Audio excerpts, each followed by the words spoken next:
Howdy folks, Big Anklevich here, podcaster, author, and carnivore, and it is day 19 of the July Carnivore Challenge here on the hardcore summer. Let's head into those daily videos and see how things went today here on Big Anklevich on Health. Okay, so day 19 for me. What was it like? Well, I'm trying to string together some good days, right? I did a fast on Wednesday, fasted the whole day, and then Thursday I managed to not blow it by eating cheese or any of the other stuff that I'm trying to avoid because they tend to make me stay fat. I did it one day, and then on Friday I did it a second day. And now, according to my normal weekly schedule, it is fasting day. So here it is, Saturday, and I'm not eating.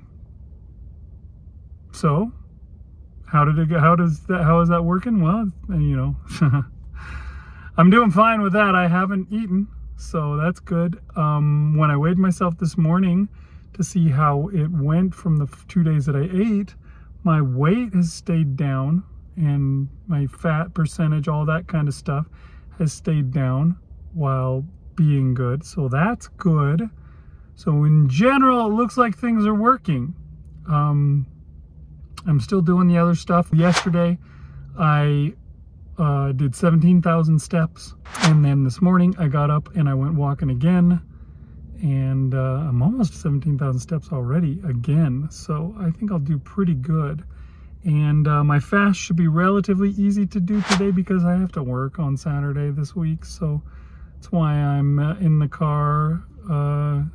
And the good thing is I don't have food with me, so I can't really eat without. I guess I could go out and buy some hamburger patties or something at Wendy's or whatever. But so far, I'm not going to do that. And generally I don't. Being away from home makes fast a little bit easier because there's less temptation, there's less of the family cooking something that smells really good and then I have to just sit there and smell it and go, boy, that sure does smell good. Can't eat it, but it smells great. So that's nice. And yeah, we'll see how it goes tomorrow when I weigh myself again and see how the fat percentages come down and etc. And see if that's good enough to keep me motivated to keep being good and not eating cheese. Hopefully it does. I'll tell you more about that tomorrow, but let's go see what Marshall did today. Hey, Big. Hey, everybody. It's Marshall here. Talk about day number 19, of course, of July during the hardcore summer. And today was an awesome carnivore day. It was the ultimate carnivore day. Well, not about ultimate, but it was great, man. I started out in the morning, so I think I already told you the day before I had prepped a big old brisket and I had stuck it in the slow cooker like at 4 o'clock in the afternoon the day before, and I let it cook and I was basting it and stuff overnight. Well, I didn't baste it that much overnight, but and just, because it says you have to cook it like 1.5 to 2 hours per pound of the biscuit. And this is a 14-pound brisket.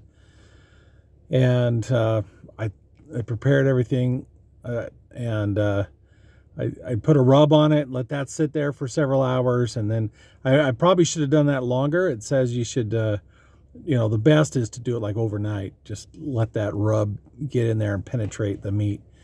But I did it for several hours. I got the rub on there at about 8 in the morning, and then I let it sit until just about 4 o'clock in the afternoon. That's when I stuck it in, because I figured it was going to take at least, about 24 hours. It's hard to say with a slow cooker and just environmental stuff. But I figured if it takes 24 hours, we'll be able to eat around 4 o'clock in the afternoon. So that should work out just great. It ended up being a little bit earlier than that.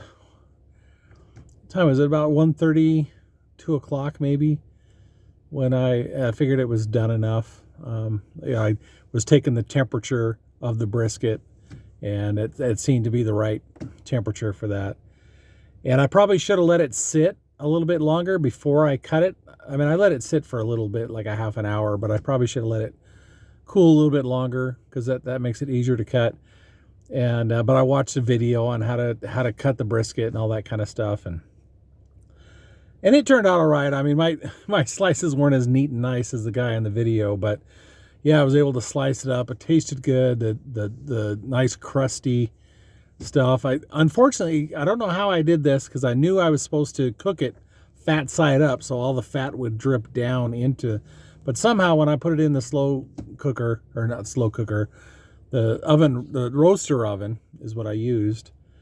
It was fat side down. It turned out okay, but I really wish I could have got it fat side up, just because that's what you're supposed to do, and maybe it would be even better. But yeah, I cooked that up. Everybody loved it. It was great. Just made a big old plate, a couple plates of that.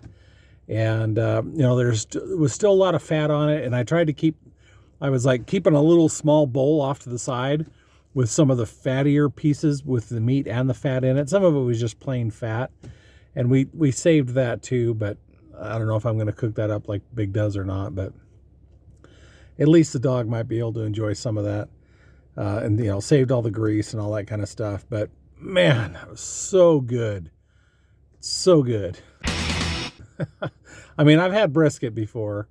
I've had it cooked really well. But it just, when you cook it yourself and it's fresh right out of the not a slow cooker, a roaster, right out of the roaster.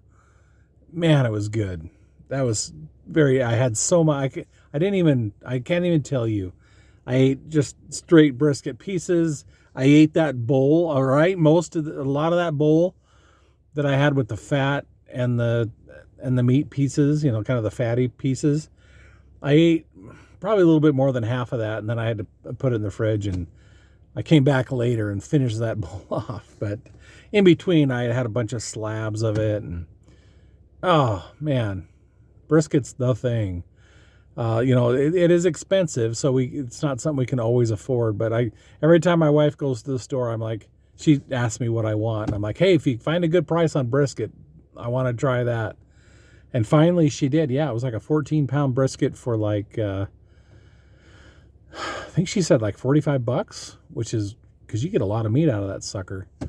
And so I thought that was a really good price, and first time I ever cooked a brisket, and totally worth it, man. A lot of work. So yeah, I had tons and tons of brisket, and I didn't calculate my calories, but I'm sure I'm well beyond, or maybe not well beyond, but I definitely hit my my TDEE. Previously in the day, in the morning, I had a couple hamburgers that were left over from what I cooked up the day before, and but I knew that brisket was coming, so I didn't eat too much in the morning. But then, yeah, just had a feast, man, on the brisket. So good stuff. I recommend it. That's all I have to say. I did not exercise yesterday. That was a bad thing for me. But that's what I did. Anyway, that's too much. Talk to you later. Bye-bye. That is awesome, Marshall. Thank you so much for that report. I'm really jealous. We got a smoker back in Christmas, but we still haven't smoked a brisket in it yet. We smoked turkey and roast and a bunch of other stuff, but still have not done a brisket. And need to try that sometime. I need to get that good price on brisket like you. It sounded like about $3 a pound. That's good stuff. That's the one thing about brisket, unfortunately, is that it's always so big. You can't just get a small brisket. So you're making a lot. So, you know, I mean, it's even a good price for meat, whatever the regular price is, but it's just that you buy so much of it that it's expensive. So, yeah. Well, that's awesome. And you hit your calories too. That's great to hear. I hope you enjoyed it. Sounds like the ultimate carnivore day. All right, folks, we'll see you guys next time on Big Anklevich on Health.